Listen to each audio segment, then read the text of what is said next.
گاهی یک داستان فقط محصول ذهن یک فرد نیست، بلکه محصول یک دوره تاریخیه. بوف کور از اون دسته داستان‌هاییه که فقط داستان یک فرد رو روایت نمی‌کنه، بلکه داره از یک جامعه در حال فروپاشی صحبت میکنه. توی این قسمت میخوایم ببینیم که این روایتی که بوف کور از فضای اجتماعی ایران و فضای تاریخی که از ایران روایت کرده چقدر به واقعیت جامعه ایران، واقعیت فرهنگ و تاریخی ایران شباهت داره.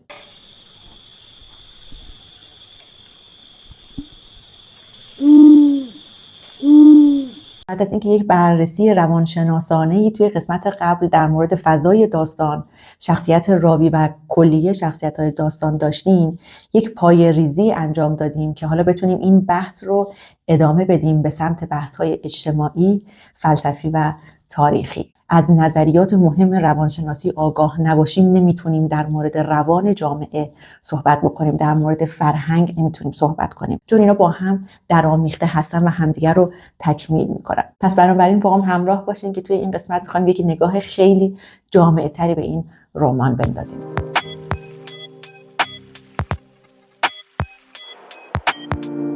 چیزی که به عنوان خواننده قبل از هر چیزی توجهمون رو به شدت جلب میکنه اون سیاهی و تاریکی هست که فضای داستان رو در بر گرفته. نمیخوام خیلی کلیشه‌ای صحبت کنم، ولی این نکته رو دوست دارم بهش اشاره بکنم، به این خاطر که چرا بعد از گذشت 100 سال ما وقتی این رمان رو میخونیم هنوز با این سیاهیه، هنوز با این تاریکیه احساس همزاد پنداری میکنیم، احساس میکنیم این رو میفهمیم، برامون ملموسه. هنوز این تاریکی انگار سایش رو داریم توی زندگیمون، روی ایران و روی فرهنگ و سنتمون داریم میبینیم.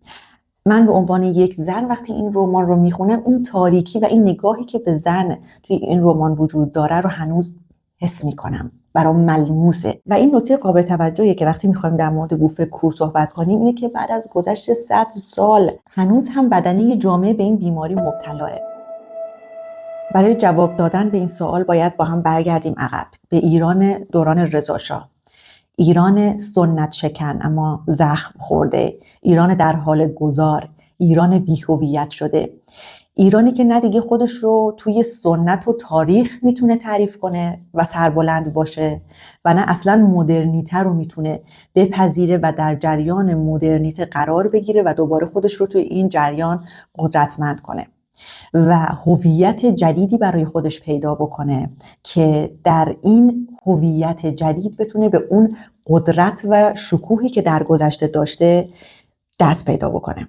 قاجار داره سقوط میکنه با کلی ویرانی و گرسنگی و فقر و خرافات و مسائلی که به همراه داشته. حالا یک شخصی اومده به نام رضاشاه و میخواد ایران رو مدرن بکنه، میخواد دریچه های جدیدی رو به روی ایران باز کنه، راه حلی میخواد برای این بنبست ایران ارائه بده. در یک طرف یک همت خیلی بزرگی وجود داره از سمت سلطنت، روشنفکران، نیروهای نظامی و مطبوعات که میخوان ایران رو مدرنیزه کنن. در طرف دیگه بدنه جامعه ایستاده، قشر کف جامعه، قشر مذهبی و کاسبین اون و افرادی که نمیخوان ایران مدرنیزه بشه. بنابراین در ایران با فشارهای نظامی و دیکتاتوری یک جریان مدرنیزاسیون خشن شروع میشه و انگار یک سری چیزهایی رو به زور قانون، به زور جبر نظامی میخوان به این بدنه جامعه تحمیل بکنن. در واقع این چیزیه که بدنه جامعه اون رو انتخاب نکرده، به این نتیجه هنوز نرسیده که این راه حل برون رفت از شرایط کنونیه. در این وسط این کشمکش‌های درون جامعه بدنه جامعه ایران رو به دو تکه تقسیم میکنه و در واقع انگار زیر بار این کشمکش‌ها جامعه ایران له میشه. نه سنت هنوز مرده، نه مدرنیته هنوز قدرت آنچنانی توی جامعه پیدا کرده که مردم بتونن بهش اعتماد کنن به عنوان یک جریان نجات دهنده. بنابراین مردم بین این دو جریان میمونن و جامعه بی‌هویت میشه.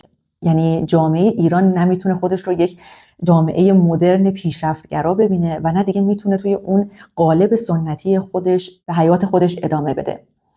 و از طرفی سرعت تغییرات انقدر شدیده که این تغییرها برای روان جامعه دردناک و غیر قابل قبول میشه بعضی جاها. این بی‌هویتی باعث سقوط اخلاق و سقوط فرهنگ توی جامعه میشه. این ایران مدرن، این جامعه مدرنی که روشنفکرها و رضا شاه توی فکرشون بود، به دلیل فشارهای مذهبی، فرهنگی و سنتی که توی ایران وجود داشته اتفاق نمیفته و نتیجهش میشه سرگردانی جامعه. از یک طرف عذاب وجدان رها کردن اعتقادات و فشارهای مدرنیته روان جامعه رو از هم میپاشونه و کسانی که ذهن و اعتقاداتشون سنتی هست اما میخوان با معیارهای مدرنیته ظاهر ایران رو، ظاهر زندگی خودشون رو زیبا بکنن، به یک رونق برسونن، رونق اقتصادی، رونق فرهنگی برسونن جامعه ایران رو، اینجا یک تضاد وحشتناکی اتفاق میفته و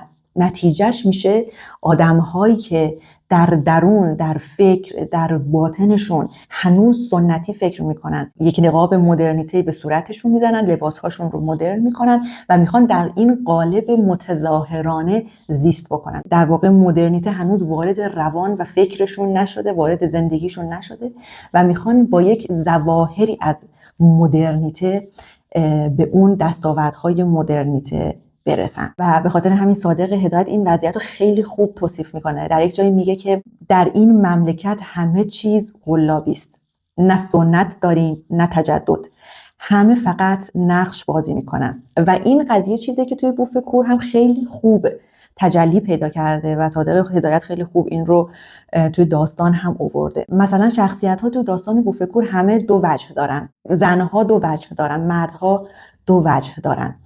و اینجا دوست دارم که یه اشاره کوچیکی به پیرمرد قوزی بکنم.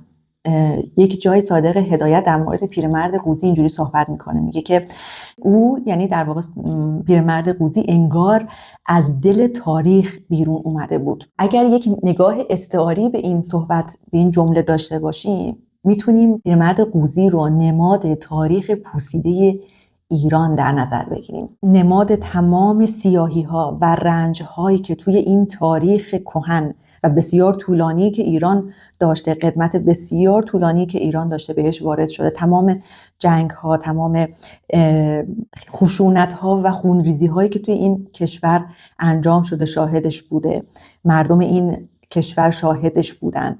هر کدوم از اینا یک لکه سیاهی بر بدنه اجتماع وارد کردن و صادق هدایت میگه که گذشته ما هنوز نمرده و همینطور داره بر میگرده و دست از سرمون بر نمیداره. و نکته اینجاست که چرا مثل همون چیزی که توی داستان اتفاق میفته، راوی هیچ وقت بیخیال این پیرمرد قوزی نمیشه، یعنی همیشه یعنی اینو از توی ذهنش، از توی زندگیش اینو بیرون نمیندازه. مثل همون چیزی که توی جامعه ایران اتفاق میفته، مردم ایران هیچ وقت انگار این گذشته رو ول نمیکنن.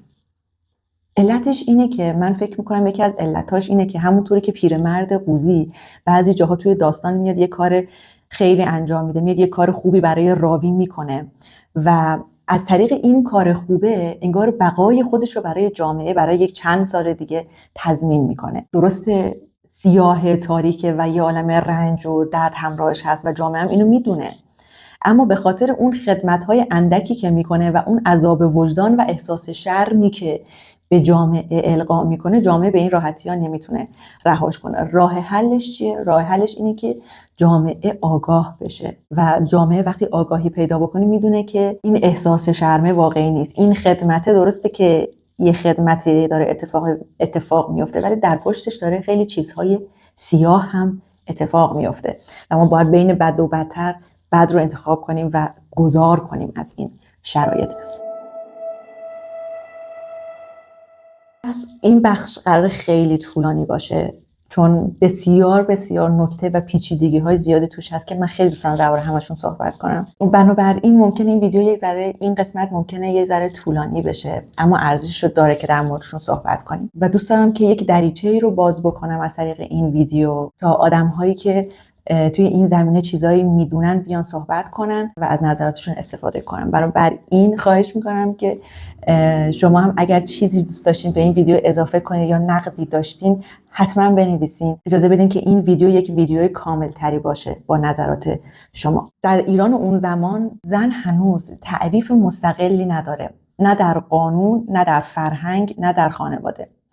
زن یا باید طبق معیارهای سنت مقدس باشه، یا اگر که طبق اون معیارها نیست پس تبدیل میشه به یک زن خرابه، تبدیل میشه به یک لکاته و هیچ حالت دیگه برای زن وجود نداره. بیم بر اساس داستان پیش بریم. توی داستان 3 شخصیت زن وجود داره: زن اسیری، لکاته و دایه. تمام روان راوی به عنوان یک مرد درگیر این 3 زن هست و غیر از این هیچ چیز دیگه در داستان انقدر پررنگ بیان نشده و این 3 زن مدام راوی رو در یک کشمکش دائمی قرار میده بین آرمان و واقعیت، تقدس و گناه و عشق و ترس. بیایید با زن اسیری شروع کنیم. قسمت قبلی این شخصیت رو روانکاوی کردیم و در موردش توضیح دادیم که کارکردش توی روان راوی چیه. یه خلاصه اگر بخوام بگم، زن اسیری در واقع طبق نظریات یونگ نماد آنیمای راوی هست، همون تصویر زن درونی که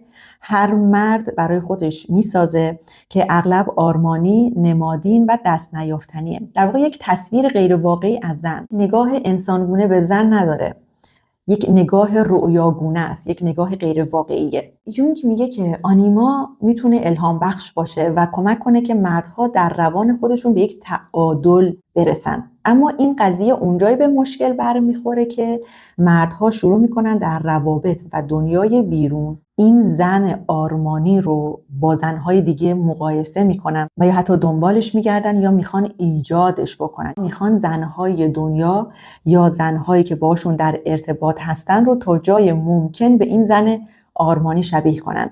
یعنی یک زن مقدس، آرمانی، دست نیافتنی، از بهشت آمده رو میخوان ایجاد بکنن. و این زن آرمانی ویژگی‌هاش چیه؟ زن آرمانی ویژگیش اینه که اصلا حرف نمیزنه، احساس نداره. یعنی به عنوان انسان چیزی رو قرار نیست حس کنه، درباره هیچی قرار نیست حرف بزنه، قرار نیست اصلا نظری داشته باشه و فقط چه اتفاقی میفته؟ فقط دیده میشه، فقط توسط مرد دیده میشه و مرد رو مسحور میکنه. عاری از هر گونه خطا و اشتباهه و دوست داشتن این زن تبدیل میشه به نماد عشق آرمانی، همون چیزی که مردها توی روان خودشون به دنبال زن اسیری هستن تا بهش این عشق آرمانی رو بدن. اما نه زن آرمانی و اسیری واقعیت داره، نه اون عشق آرمانی. و این قضیه در سطح جامعه 3 تا دستاورد بیشتر نخواهد داشت. اولین دستاوردش اینه که مرد رابطش رو با واقعیت وجودی زن از دست میده. یعنی مرد احساس میکنه که دیگه اصلا زن رو نمیفهمه. مرد احساس میکنه که دیگه نمیتونه با زن ارتباط برقرار بکنه، چون هر زنی که وارد زندگیش میشه، هر زنی رو که میبینه، اون رو از لنز این زن اسیری نگاه میکنه. اون رو به عنوان یک انسان مثل خودش نمیبینه، اون زن رو از این لنز نگاه میکنه و حالا میخواد تصمیم بگیره که این زن چجور زنیه. بنابراین دستاورد دوم اینه که برای این مرد این میشه که مرد همیشه از رابطه با زن و از عشق ناکامه. یعنی ممکنه ازدواج بکنه، ممکنه بچه دار بشه، ولی همیشه از رابطه ناکامه، همیشه از عشق اون عشق رو تجربه نمیکنه، اون رابطه و صمیمیت و آزادی رو توی رابطه با زن تجربه نمیکنه. و دستاورد سومش هم اینه که زنها در این جامعه محکوم به پذیرش یک نقابی هستن برای اینکه پذیرفته بشن، برای اینکه دوست داشتنی باشن و خود واقعیشون رو انکار میکنن و این نقاب رو به چهره میزنن تا مورد پذیرش این جامعه از مردها با این تفکر قرار بگیرن. بنابراین این عشق تبدیل به یک جستجوی بیپایان میشه برای مرد، یک عاشقی که دنبال یک سرابه و از طرفی فشار روانی و اجتماعی بسیار شدیدی همیشه در جوامع بر زنان وجود داره که باید خودشون رو به هر قیمتی که شده به این تصویر آرمانی که این مرد ازشون انتظار داره نزدیک بکنه. حالا اینا چه ربطی به جامعه ایران داره؟ ربطش اینه که جامعه مردسالار این تفکر رو میسازه، اون رو تقویت میکنه و تشویق میکنه که مردها این تصویر رو بسازن و تصویری که از زن ارائه میده تصویر زن اسیری و مردها رو تشویق میکنه که زنهای اطرافشون رو به این زن اسیری تبدیل بکنن و زنهایی که حاضر نیستن این نقش رو بپذیرن، این نقاب رو بپذیرن، محکوم و سزاوار به جزا هستن، باید مجازات بشن. لکات نماد زن جسمانی، زن غریزی و اون زن سیاهیه که تو جامعه مرد سالار شکل میگیره. این تقسیم بندی ها در روانشناسی توی قسمت قبل گفتیم که بهش میگن دوپاره سازی یا اسپلیتینگ. در واقع یک مکانیزم دفاعی هست برای مغز انسان که وقتی مغز از تحمل پیچیدگی های دیگران عاجزه، سریعا اونها رو به دو دسته سیاه و سفید، خوب و بد تقسیم میکنه و توی زندگیش همیشه دنبال اون بخش سفیده میگرده و از بخش سیاهه فرار میکنه. ولی واقعیت اینه که نه بخش سفیدی وجود داره نه بخش سیاه و هر دوی این تصویرها واقعی نیستن. حالا این قضیه رو اگر بیایم بالاتر در سطح جامعه، این دوپاره سازیه و این اسپلیتینگ توی جامعه ایران به شدت دیده میشه، چون جامعه مرد سالار این اسپلیتینگ و این دوپاره سازی رو در مورد زن و در مورد و حتی در مورد مرد هم انجام میده و آدم‌ها رو به دو دسته خوب و بد، سیاه و سفید، دوست داشتنی یا دوست نداشتنی تقسیم میکنه. زن یا بانوی پاک خانه، مادر و همسر وفاداره، یا زن گناه آلودی که باید کنترل یا طرد بشه. شما فرض بگیرید مردی که در کودکی رابطه دشوار و پر از ناامنی با مادرش داشته، الان شروع میکنه این مادر آرمانی رو توی ذهنش میسازه.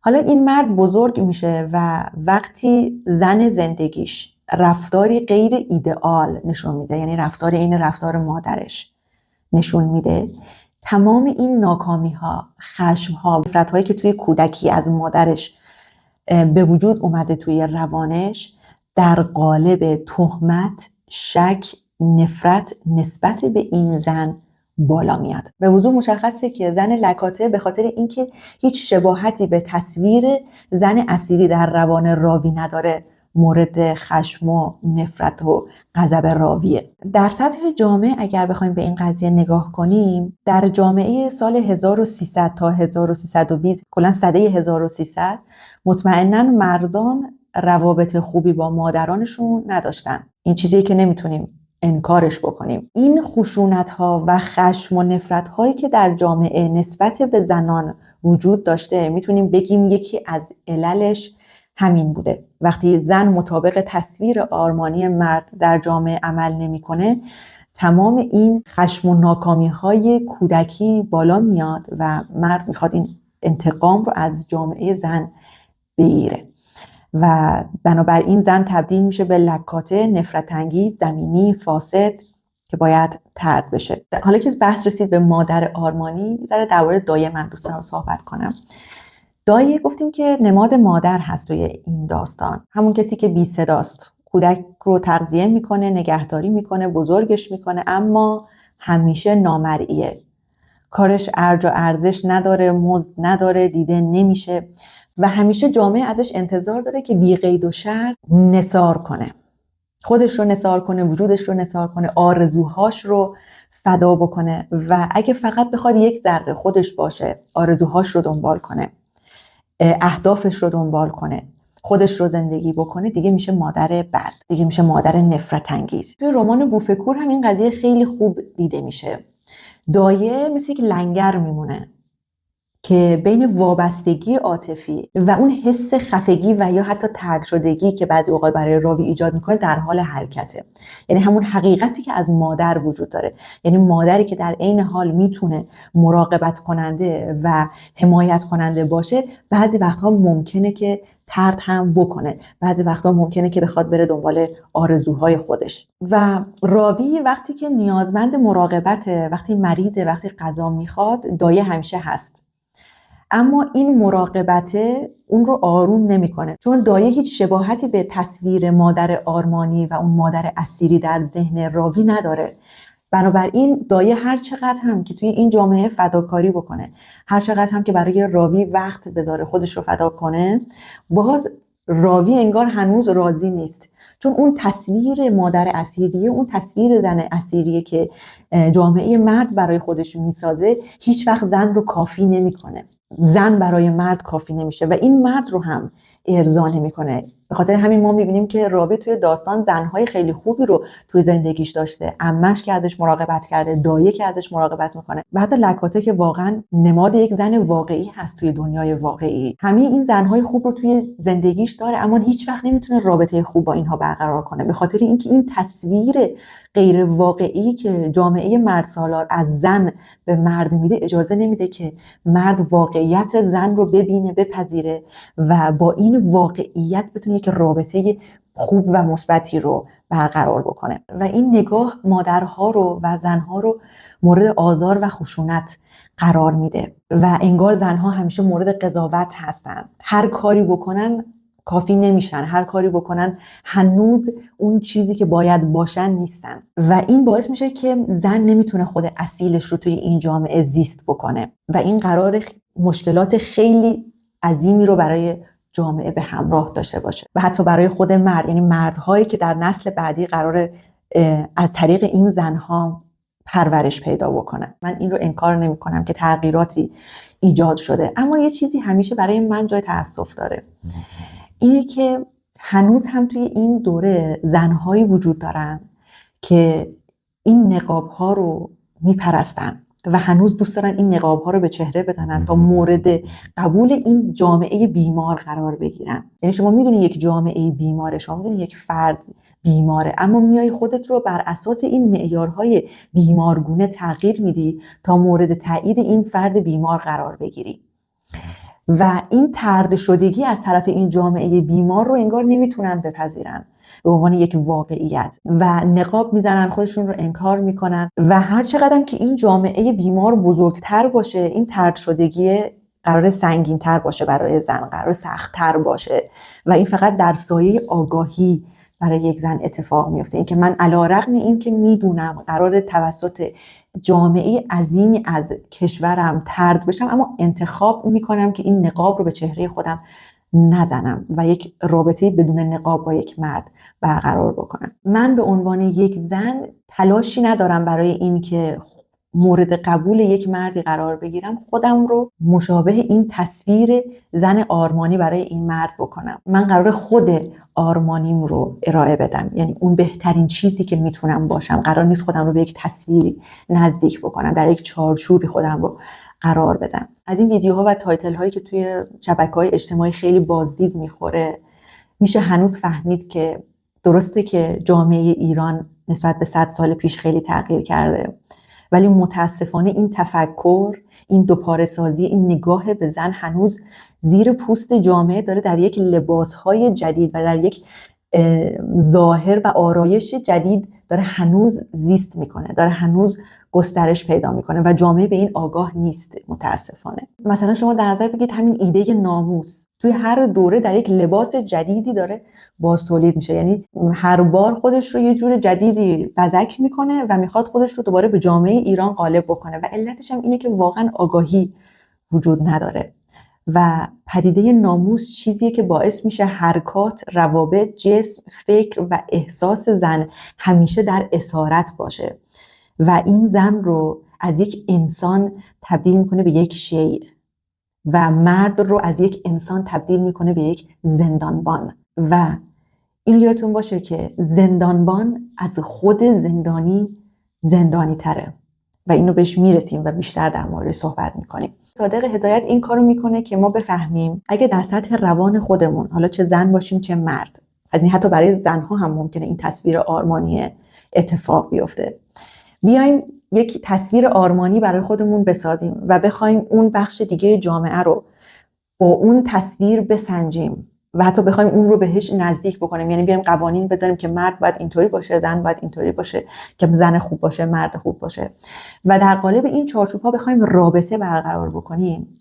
تهش میشه همون چیزی که صادق هدایت تو داستانش تعریف کرد: قتل، کشتار، خیانت، بی‌اعتمادی، ذهن پریشان، به طور استعاریش بوی خون لخته شده، لباسهای خونین، کرم‌هایی که روی گوشت‌های تازه زنها میلونن و اونها رو فاسد میکنن. اینها استعاره از این چیزیه که قرار اتفاق بیفته. اگه بوف کور رو بیایم با یک نگاه سطحی بخونیم و هیچ آگاهی در مورد فضایی که صادق هدایت در زیست می‌کرده و شرایط ایران، مسائل روانشناسی، فلسفه نداشته باشیم بخوایم بخونیم، میشه نتیجهش همون تحلیلایی که گفتن، یک رمان ضد زن، یک رمان ضد جامعه، ضد فرهنگ، ضد اخلاق. اما اگه با دید باز و تحلیلی به این رمان نگاه کنیم، میفهمیم که بوف کور در واقع اعتراف یک ذهن بیمار و نماد یک جامعه مرد سالار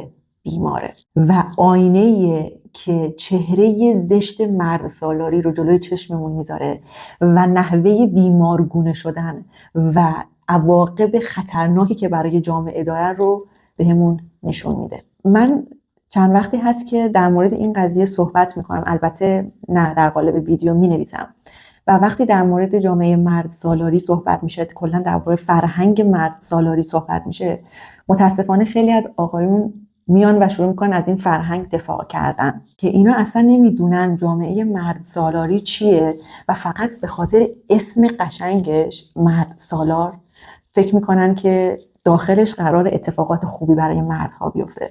ولی حقیقت اینه که اولین قربانی جامعه مرد سالار خود مردها هستن و من الان براتون کامل این قضیه رو باز میکنم و بهتون با مثال و حتی از داخل کتاب توضیح میدم. چیزی که توی جامعه مرد سالار اتفاق میفته اینه که مردها به عنوان اولین قربانیان جامعه مرد سالار در خط مقدم یک جبهه، یک جنگی قراره علیه نیمه دوم جامعه قرار بگیرن که این نیمه دوم قرار نسل بعدی همین مردها رو بسازن. بنابراین اول مردها قربانی میشن، بعد زنها قربانی میشن و در نهایت هم کودکانی که قرار آینده یک مملکت رو بسازن. در دنیای بوف کور صادق هدایت این رو خیلی خوب توضیح میده. مثلا در یک جای صادق هدایت مینویسه که چون لکاته، یعنی دختر عمش رو در اتاقی بوسیده، مجبور شده که باهاش ازدواج کنه. این نشون میده که راوی یا مرد در واقع در سطح جامعه اسیر هنجارهای مرد سالار و ناموس محور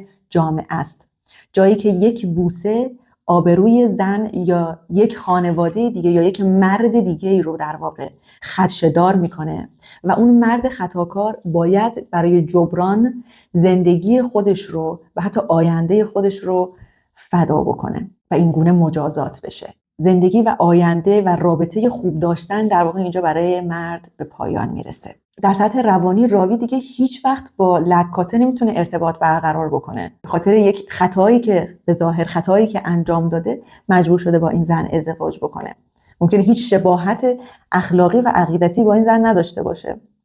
و نکته دوم اینه که در سطح روان این مرد در جامعه مرد سالار، این زنی که باهاش ازدواج کرده یک زن پاک و آسمانی نیست، یک لکات است و اون مرد الان سزاوار یک زن خوب و عشق آرمانی نیست. اون سزاوار یک زن لکات است و زنی که قراره تا آخر عمرش باهاش زندگی کنه دیگه اون زن اسیری که تو ذهنش دنبالش میگرده نیست و کیلومترها فاصله گرفته با اون چیزی که برای خودش تصور میکرده که با یک زن اسیری ازدواج بکنه. حالا یک لکات نصیبش شده، قراره براش شرمساری بیاره، قراره براش نفرت بیاره، خشم بیاره و احساس تأسف از اینکه زندگیش دیگه نابود شده. کی مقصره؟ زن مقصره؟ مرد مقصره؟ نه. جامعه مرد سالار، اون فرهنگی که در قالبش این قوانین احمقانه شکل گرفته، مقصر این بلبشویی که به وجود میاد توی این شرایط. و در یک جای دیگه توی داستان صادق هدایت معتقده که زنش بهش خیانت میکنه و از حاصل این خیانت‌ها باردار هم هست که توی قسمت قبلی به این نوع نگاه گفتیم این نگاه یک فرد بیمار و مبتلا به پارانویا هست. فرهنگ مرد سالار یک بیماری در بدنه جامعه مرد ایجاد میکنه به نام پارانویا که باعث میشه که مرد همیشه نسبت به زن بی‌اعتماد باشه. زن همیشه زیر ذره‌بینه، همیشه این نگاه‌های با شک و تردید به زن وجود داره و در واقع میشه گفت که راوی یا در سطح جامعه مرد برای توضیح این امتناع خودش و این خشم و نفرتی که قرار علیه لکاته، یعنی همه زنهای دنیا، چون زن اصیلی که وجود نداره، علیه همه لکاته ها انجام بده، نیاز به این نگاه پارانویا داره. از طریق این نگاه پارانویا زن رو گناهکار جلوه بده، زن رو لایق و سزاوار این خشونت جلوه بده و میاد طبیعی ترین چیزها رو که برای خودش هیچ عیب و ایرادی نداره به عنوان یک انسان، برای زن به عنوان یک انسان همونا رو گناه، خلاف و کارهای غیر اخلاقی جلوه میده تا از این طریق بتونه این رفتارهای انسانگونه رو ابزاری قرار بده برای این نگاه پارانویا، برای این مورد خشونت قرار دادن زن. در روانشناسی یکی از مهمترین علائم پارانویا هذیان خیانت هست. فرد همش سوء ظن داره که اطرافیانش بهش خیانت میکنن، ولی برای این قضیه هیچ مدرک و سند مستندی نداره، اما میاد قوانین و اتفاقات دنیا رو یک جوری میچینه کنار هم دیگه، جوری واقعیت ها رو جلوه میده که خیانت اون فرد رو قطعی بکنه برای خودش لااقل. این در واقع چیزیه که توی داستان راوی در قبال لکاته انجام میده و جامعه مرد سالار در قبال زن انجام میده. یعنی میاد اسناد و مدارک و قوانین دنیا رو یک جوری میچینه که در قالب این قوانین زن همیشه گناهکار باشه، زن زیر ذره بین قرار بگیره، خیانت زن حتمی باشه. و در واقع جامعه مرد سالار به این هذیان ها، به این خیال بافی ها، به این مدرک سازی ها و سند سازی ها نیاز داره که بتونه این خشونت و خشمی که و این ناعدالتی که علیه زنها انجام میده رو توجیه کنه و حتی بهش معنا ببخشه. وقتی بهش معنا میبخشه و توجیهش میکنه، باعث میشه که همون چیزی که گفتم، خیلی از مردها میرن میفتن توی بغلش. و توی داستان هم راوی میگه که زنم بارداره. اولا از همین که اصلا معلوم نیست از کی بارداره و صادق هدایت اینو خیلی قشنگ هم توی حالی از ابهام وجود قرار داده. توی ذهن راوی همش اینجوریه که راوی هر روز صبح بلند میشه امروز زنم زایمان نکرده، ولی هیچ وقت این اتفاق نمیفته، این زن زایمان نمیکنه، بخاطر اینکه اصلا بارداری وجود نداشته. و در واقع این بارداریه نیازی بوده که راوی بتونه از طریق اون این خشونت، این بی‌انصافی هایی که در قبال لکاته انجام میده رو توجیه بکنه برای روان خودش لااقل. یه چیز دیگه که خیلی دوست دارم بهش اشاره کنم اینه که این زیر ذره بین بودن زنها رو صادق هدایت باز یه جای دیگه خیلی قشنگ بهش اشاره میکنه. اگه یادتون باشه قبلش گفتم که فرهنگ مرد سالار مرد رو تبدیل میکنه به یعنی یک وظیفه‌ای رو به مرد میده که مرد انگار همیشه باید نگهبان زن باشه، یعنی زندانبان زن قرار باشه. قبلا اشاره کردم که زندانبان از خود زندانی تره، یعنی اون چیزی که اون زندانبانه تجربه میکنه به مراتب بسیار بسیار کابوس‌بارتر از اون چیزی که اون فردی که توی زندانه داره تجربه میکنه.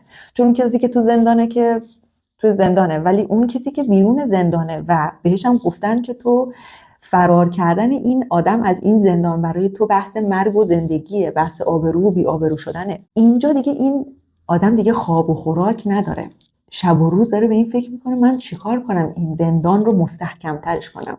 اگه از پنجره فرار کنه چی؟ اگه زمین رو بکنه بره بیرون چی؟ اگه به کلید دست پیدا بکنه چی؟ یعنی همش داره توی ذهنش، تمام روان این مرد درگیر اینه که اگر این زندانی از زندان فرار بکنه چی؟ چه زندگی کابوسواری برای مرد ساخته شده توی این جامعه. یعنی مرد اصلا قرار نیست که یک رابطه سازنده با یک زن رو برقرار کنه، قرار نیست عاشق زن باشه، قرار اون رو زندانی کنه و هر روز به این فکر باشه که نکنه فرار کنه.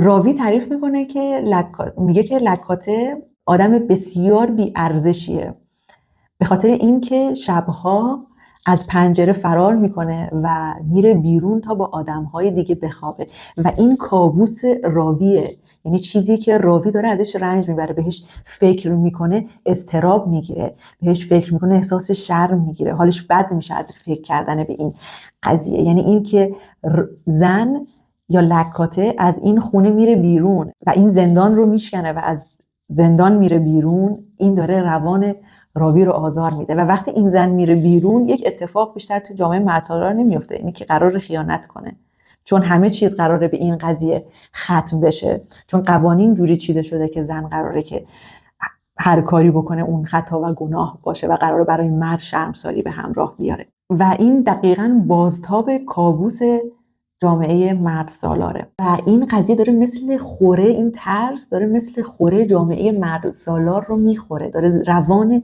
جامعه مرد رو میخوره و میشل فوکو این شرایط رو خیلی زیبا توصیف میکنه. میگه که جایی که قدرت یا هنجارهای اجتماعی و فرهنگی بدنها رو کنترل میکنه، حتی خصوصی ترین رابطه مثل رابطه جنسی هم از آزادی تهی میشه و من معتقدم که نه تنها از آزادی بلکه از همه چیز تهی میشه. یه جای دیگه توی داستان هست که راوی داستانی رو تعریف میکنه که سر میز شام نشستن، میگه که لکاته در تمام مدت پشتش به من نگاه نمیکنه.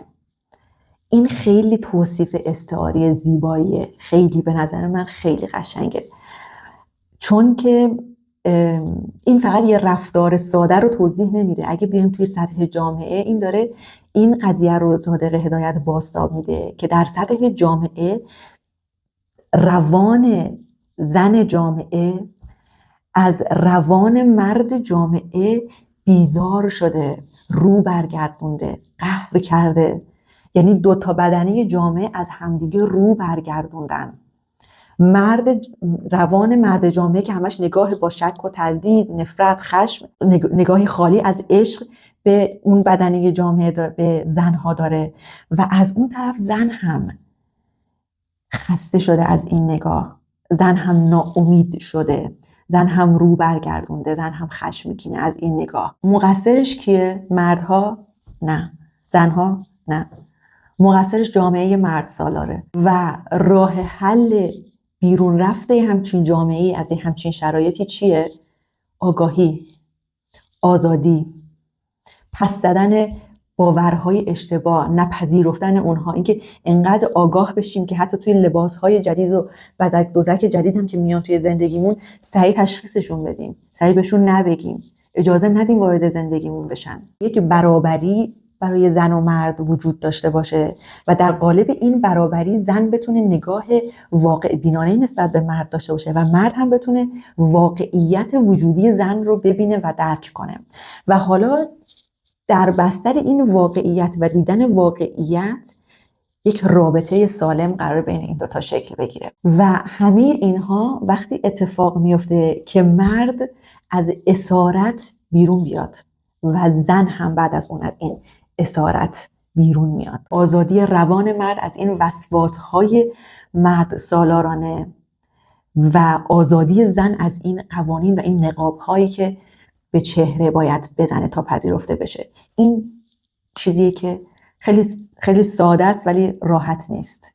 یعنی چیزی نیست که یک شبه اتفاق بیفته و همونطور که می‌بینیم الان 100 ساله که از اون موقع که صادق هدایت در مورد صحبت کرده، 100 ساله که جامعه ایران هنوز داره با این قضیه دست و پنجه نرم میکنه و این هر بار با یک لباس جدید میاد توی جامعه و جامعه اجازه میده که زیر پوستش حرکت بکنه و دوباره بیمارش کنه.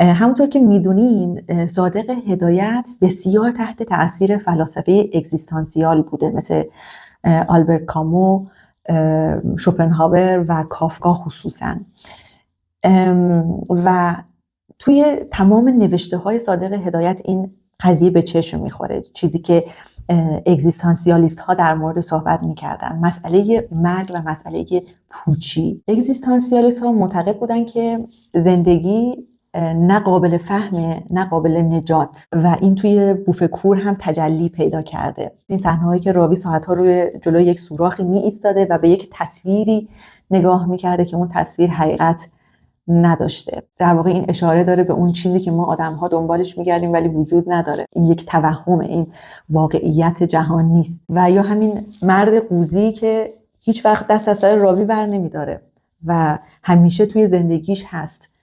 یه جورایی میتونه نماد این مرگ و پوچی باشه که نشون میده انسان همیشه باهاش درگیره و نمیتونه این رو پس بزنه، نمیتونه ازش خلاصی پیدا بکنه. و یه چیز دیگه که تو داستان وجود داره اینه که زمان معنا نداره، زمان بی‌هویته.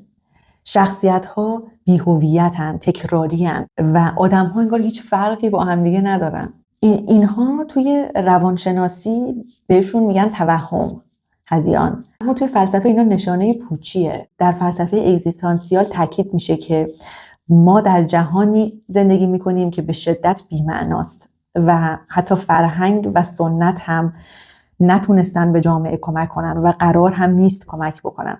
فقط باعث شدن که انسان بیشتر گم بشه، بیشتر گمراه بشه، راهش رو گم بکنه توی این زندگی، بیراهه بره. و گفتن که راه نجات انسان فقط تنها یک چیزه، این که این پوچی رو بپذیره. در این حالی که این پوچی رو پذیرفته، حالا میخواد که زندگی بکنه، میخواد زندگیش رو اونجوری که دوست داره رقم بزنه. یعنی این حقیقتی که راوی ازش فرار میکنه در واقع انگار این پذیرش پوچی و پذیرش مرگ هست و به خاطر اینکه از این واقعیت فرار بکنه به افیون پناه میبره، به یه سری توهمات پناه میبره که این توهمات و این تریاک و افیونی که در داستان مصرف میکنه میتونه نماد خیلی از این چیزایی باشه که سنت و فرهنگ اومده به جامعه انسانها ارائه داده ولی فقط باعث شده که اونها رو سر رو بی‌حسشون کرده. و در واقع اگزیستانسیالیست‌ها معتقدن که این راه حل هایی که مذهب یا چیزهای دیگه شبه مذهب ارائه میده نمیتونه به جامعه کمک بکنه،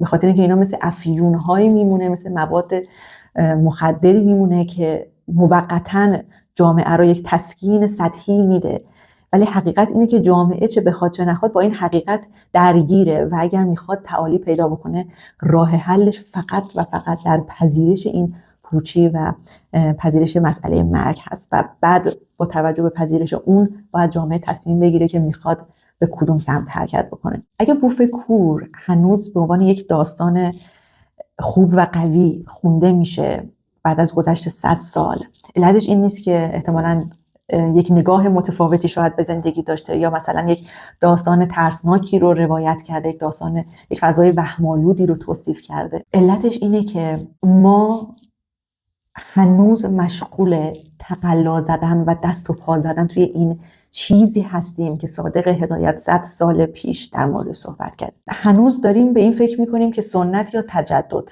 زن اسیری یا زن واقعی، واقعیت یا رویا.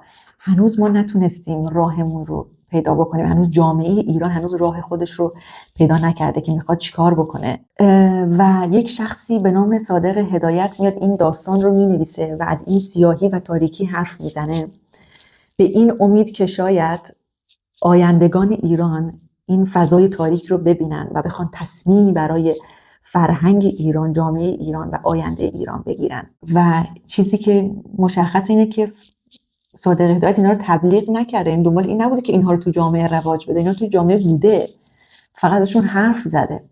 ولی جامعه ایران انقدر درگیر این نقاب متظاهرانه که به چهره زده شده بوده که اصلا باور نمی‌کرده که این در مورد جامعه ایران داره صحبت میکنه. بنابراین اون رو اومدن یک رمان ضد اخلاق، ضد فرهنگ جا زدن. سالها سانسور بود توی کشور ایران، خوندنش ممنوع بود و این قضیه تو سرپوش موند تا 100 سال آینده که هنوز ما درگیر این قضیه هستیم. و علاوه بر این قضاوت هایی که نسبت به آثار صادق هدایت هست، در مورد خودش هم قضاوت های خیلی عجیب و غریبی هست و همیشه این سایه سیاهی که اون نویسنده‌ای بود که خودش رو کشت، این سایه سیاه همیشه روی آثار صادق هدایت سنگینی میکنه و باعث میشه که آثارش به خوبی از طرف جامعه، بدنه جامعه خونده نمیشه، مورد پذیرش قرار نمیگیره. که این چیزیه که من میخوام توی قسمت بعدی در موردش صحبت کنم و یک ترویج داشته باشیم این فرهنگ رو توی جامعه خودمون که آثار هنرمندها رو از زندگی شخصیشون جدا بکنیم و سعی بکنیم که آثارشون رو در اون قالبی که هستن نگاه بکنیم و سعی کنیم ازشون یاد بگیریم. نگاه قضاوتوار به هیچ کس و هیچ شخصیتی نداشته باشیم و ببینیم که حرفی که اون آدم زده چی بوده، اون حرف رو بگیریم. واقعا برام ارزشمند هست اگر این ویدیو تا اینجا نگاه کردین و ازتون میخوام خواهش کنم که لطفاً برام کامنت بذارین و نظرتون رو بگین و اگر شما هم دوست دارین چیزی به این ویدیو اضافه کنین حتما این کارو بکنین و منم همه رو میخونم و اگر لازم باشه باز چیزی اضافه کنم که حتما با کمال میل انجام میدم. تا ویدیوی بعدی، خدا نگهدار.